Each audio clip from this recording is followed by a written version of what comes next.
Guys, what is up? It is a Kansas Kid. Before I do a video showing my complete collection of my slabbed Franklin half dollars, I was going through and looking at them, and there are a couple coins that I've picked up that are really cool pieces. Pieces that I kind of, went after and kind of sought after to add to my collection.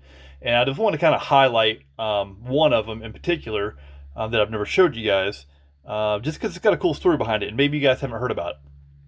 But this is the 1948D. This is a MS64 banger, and it's a good looking coin.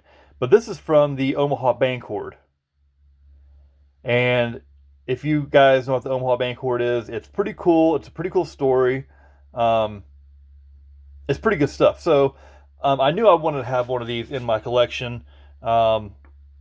So the story behind it is there was a coin collector starting from like the 1930s and it went through till the 70s, that he bought rolls of every coin that came out, for each year.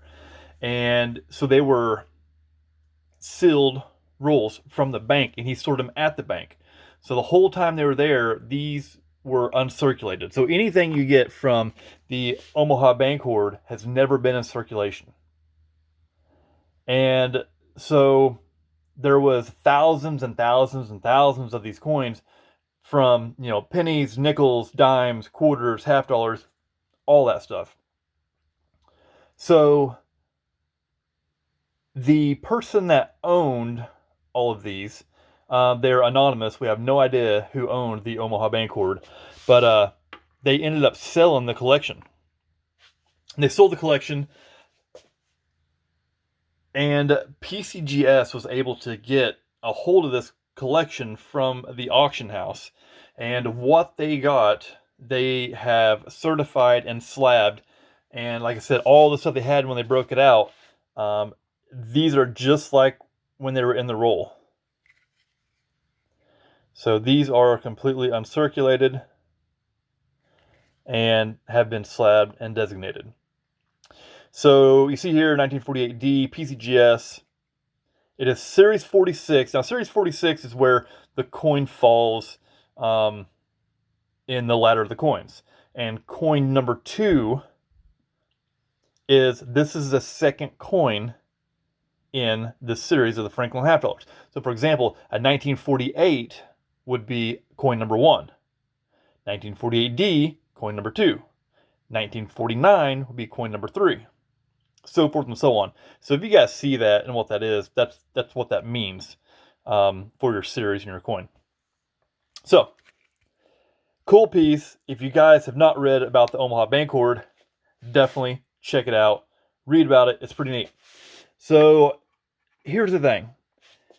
What do you guys think about big hoards like this? There's been other hoards, that people have found. There was one with Morgan dollars. There was another one called the Kentucky HOARD that was with tax tokens or something that was collectible. Anyway, different hoards have been found.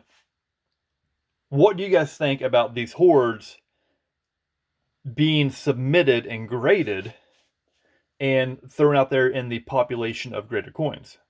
What do you guys think about that? Me personally, I like it. I like stuff like this.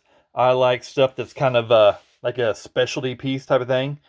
And if the population is a little bit higher, a lot of collectors don't like it because it brings the value down on them, right? So maybe because the population is higher, that they're not going to fetch as much money. It's kind of the mindset behind that. What do you guys think about that? Don't get me wrong. This is still, in the first year, this is still a $100 coin, all day long.